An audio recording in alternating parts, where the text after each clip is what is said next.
लखनऊ में एक ही हफ्ते में 2 बार भूकंप के झटके आ चुके हैं और इसका जो केंद्र रहा है वो नेपाल ही रहा है। आइए भूकंप को लेकर ज़्यादा जानकारी जानते हैं कि आखिर भूकंप क्यों आता है, क्या वजह होती है और क्या भूकंप एक हफ्ते में 2 बार आया है तो अभी फिर से कुछ आने के चांसेस है। क्या मौसम विभाग को ऐसी कोई मॉनिटरिंग होती है जिसके ज़रिए पता चल सकता है कि भूकंप आएगा या नहीं।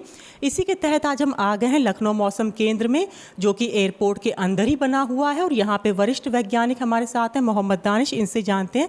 सर, आपका न्यूज़ 18 में बहुत बहुत स्वागत है। शुक्रिया।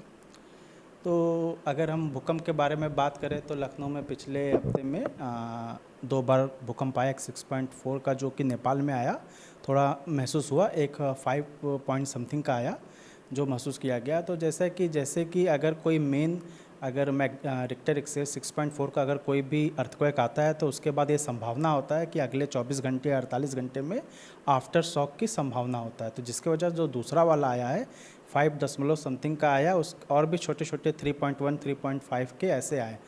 तो नॉर्मली जब एक मेन एक्टिविटी होती है उसके बाद थोड़ा सा आफ्टर शॉक आने की संभावना होती है। और ये भूकंप क्यों आते हैं नॉर्मली, जैसे कि अपना एक जो प्लेट, एक यूरेशियन प्लेट है और एक इंडियन और ऑस्ट्रेलियन प्लेट है जो आपस में कोलाइड करते हैं। तो नॉर्मली जितने भी जो नेपाल के जो सटे हुए जो ये है हिमालयन बेल्ट है, वहाँ पर थोड़ा सा अर्थक्वेक आने की संभावना हमेशा बनी रहती है।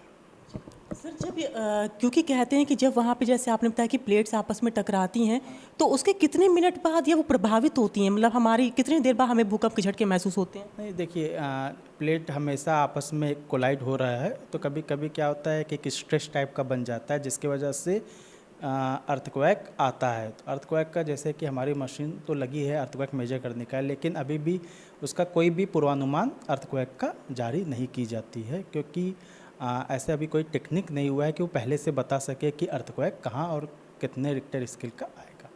अच्छा सर, यानी ऐसी कोई भी मॉनिटरिंग नहीं है जिससे ये पता लगाया जा सके कि मतलब आएगा या नहीं आएगा, या कुछ ऐसा संकेत मिल सके आप लोगों को। तो आने का हम जैसे अर्थक्वेक आता है तो उसका हम मॉनिटर करते हैं, लेकिन जैसे पूर्वानुमान है कि नहीं अगले हफ्ते आएगा, ऐसा कोई भी। लेकिन एक अगर मेजर अर्थक्वेक आ जाता है उसके बाद 48 घंटे और 24 घंटे, अगले 24 और 48 घंटे में थोड़ा आफ्टर शॉक आने की संभावना रहती है। सर, हमें थोड़ा सा स्क्रीन पे दिखा देंगे कि कैसे आप लोग थोड़ी मॉनिटरिंग करते हैं। जैसे नेशनल सेंटर फॉर सिस्मोलॉजी है, ये हमारी मिनिस्ट्री का ही है, जिससे कि आप देख सकते हैं जैसे कि 6 तारीख को 5.6 मैग्नीट्यूड का आया था जिसमें लखनऊ में महसूस हुआ।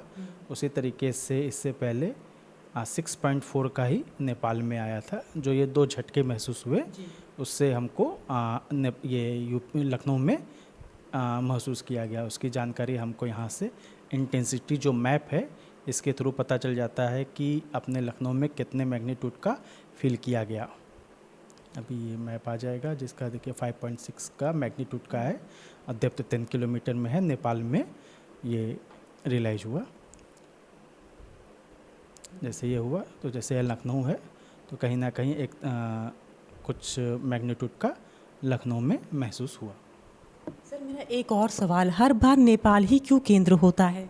क्योंकि मैंने कहा ना, जो भी हमारा हिमालय बेल्ट है ना, तो वहाँ पर ही ज़्यादातर अर्थक्वेक आने की संभावना होती है। तो जो हिमालय बेल्ट है अपने जो यूपी से जो नज़दीक, वो नेपाल का रीजन, इसलिए जो भी फील होगा लखनऊ में वो नॉर्मली नेपाल के थ्रू ही यहाँ फील होगा। बहुत बहुत धन्यवाद सर हमसे बात करने के लिए। तो आपने सुना, मोहम्मद दानिश जी हैं जो कि मौसम केंद्र के वरिष्ठ वैज्ञानिक हैं और इन्होंने बताया कि ये जो भूकंप आता है क्यों आता है, क्या वजह होती है। साथ में उन्होंने ये भी क्लियर कर दिया कि ऐसी कोई मॉनिटरिंग नहीं है जिससे पता चल जाए कि अगला भूकंप कब आने वाला है। लेकिन जब भूकंप आ जाता है उसके 24 और 48 घंटे के अंदर जो शॉक होता है दोबारा लगता है, यानी दोबारा आने के पूरे चांसेस होते हैं। इसीलिए यही वजह है कि पिछले हफ्ते एक बार में 2 बार भूकंप के झटके महसूस किए गए, एक बार 6 पॉइंट समथिंग और दूसरी बार 5 पॉइंट समथिंग। और सर ने हमें ये भी दिखाया कंप्यूटर पे कि पूरी मॉनिटरिंग कैसे होती है और साथ में ये भी बताया कि नेपाल ही केंद्र क्यों होता है। मैं लखनऊ से अंजलि सिंह राजपूत, न्यूज़ 18।